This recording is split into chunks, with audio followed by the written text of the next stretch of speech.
We're back. We're back with the Citroen C4 for episode 2 of the build series on this car. And on this episode, we're going to be changing the slave cylinder because it's leaking. So we'll cut to the intro and then we'll get right into the work.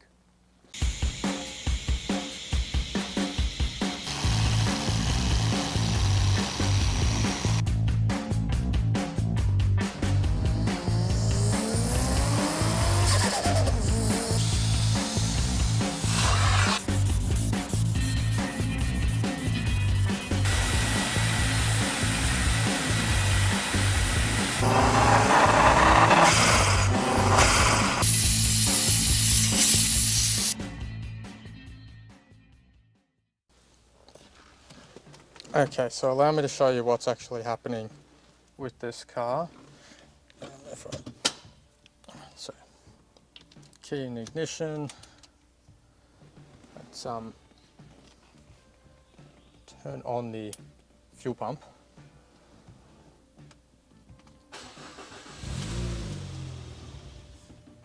Oh, let's try that again.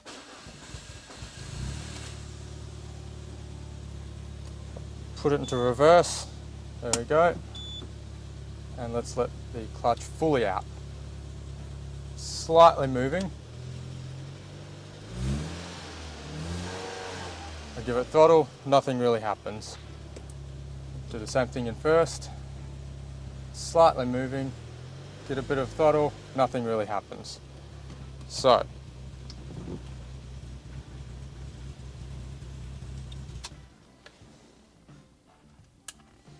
my guess is that there's probably something bigger at play, but the slave cylinder is leaking. It's definitely leaking. I've got footage of that, which I'll pop up on the screen. It's more likely, because I can put it into gear very easily, but then I can let my foot all the way off the clutch and the car's barely moving. I reckon it's more so a clutch issue rather than the slave cylinder. But this is a French car. French cars do weird things, so let's just say I'll chuck the slave cylinder in, bring you along for the ride with me and see if that miraculously fixes things and we might be able to go for a spin with this car. So let's get to it. Okay, so this is the slave cylinder just in here. So we've got a couple bolts to undo. It doesn't look too difficult, so let's get started.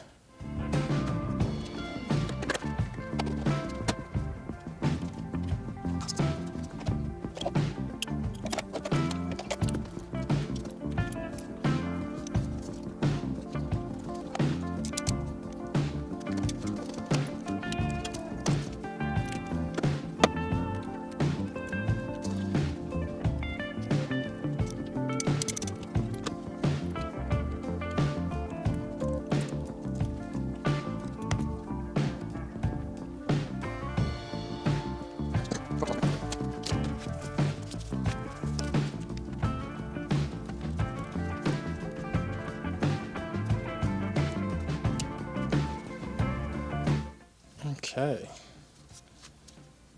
so slave cylinder's out. Now let's compare it to so let's compare it to the new one. Okay, so right off the bat I've noticed something pretty important. With the new slave on the left, the old one on the right, something I've noticed is the bleed nipple on the one on the right hand side is completely snapped off. So it is very possible that this actually could be my issue. Let's see. I think this is what happens when VT Commodore owners try to own nice cars. They just monkey about and destroy everything.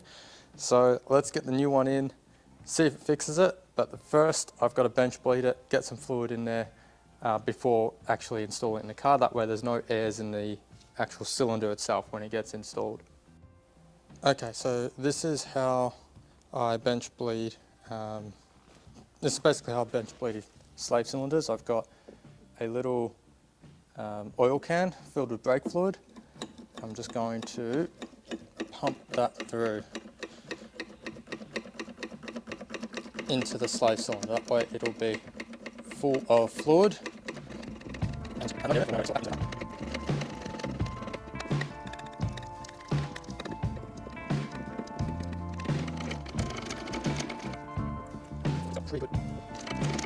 supposed to be big off. I might also add the particular unit that I'm using is actually a German-made clutch cylinder from Australian Clutch Services. So it's a good quality unit.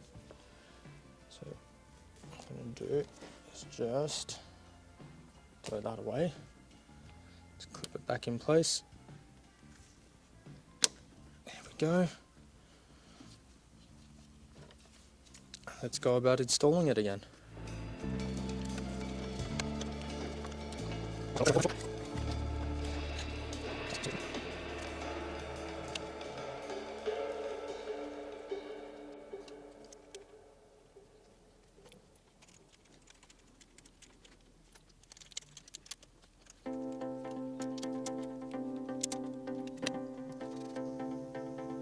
Okay, the next thing we're going to do is attempt to bleed the clutch, but this time in the car, so we do the whole system. On this particular car, the clutch slave is actually fed from the brake fluid reservoir, so it hasn't got its own separate reservoir. So let me struggle to get the little nipple on and then we'll bleed it up.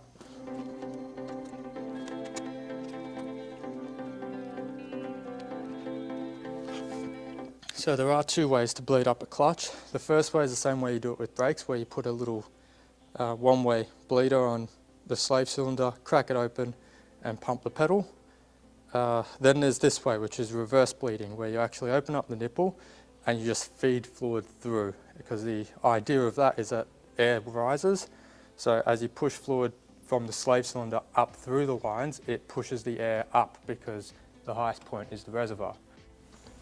Okay, now with some luck we should hear and see some bubbles coming up through the reservoir here when I pump my little oil can.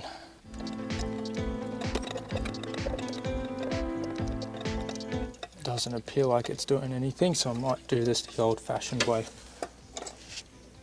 Let's close this back up. So my cheap 4-year-old oil can actually is faulty and is not working. So quick trip to Supercheap and I'll be back. Okay, take two. Let's try this again. New oil can. Oh, that actually feels like it's got pressure going through it. That's nice.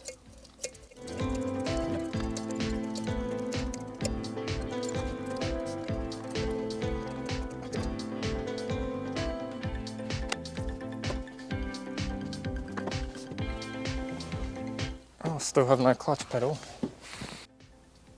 Okay, so we've reverse bled the slave cylinder, and I've got the slave cylinder detached from the gearbox, and I'm going to activate it manually. You can see, oh, we can't see now, the air bubbles have gone, but there are no more air bubbles. And as I press it in, you can see the level changing. So I think it's safe to say that we've probably got a bled up slave cylinder. So put the cap back on and put the slave cylinder back in and test the clutch. Let's do it. Okay, so the clutch feel is much nicer. Let's see.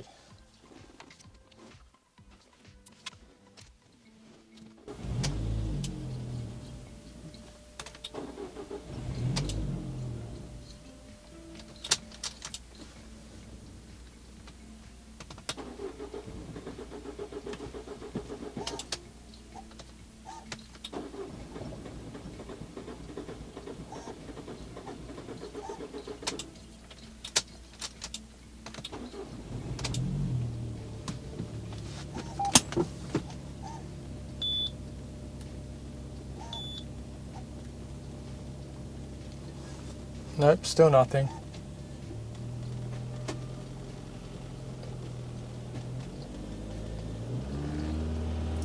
It wants to, but still nothing. Damn it.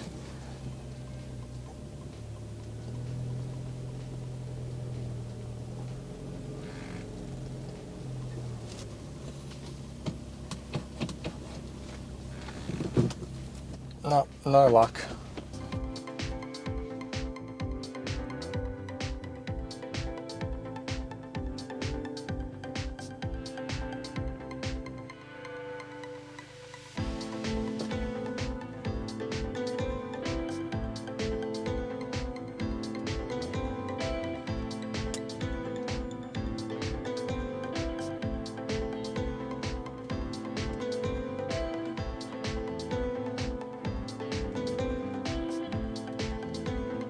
Well, the slave cylinder is no longer leaking, but as you saw, didn't fix the issue.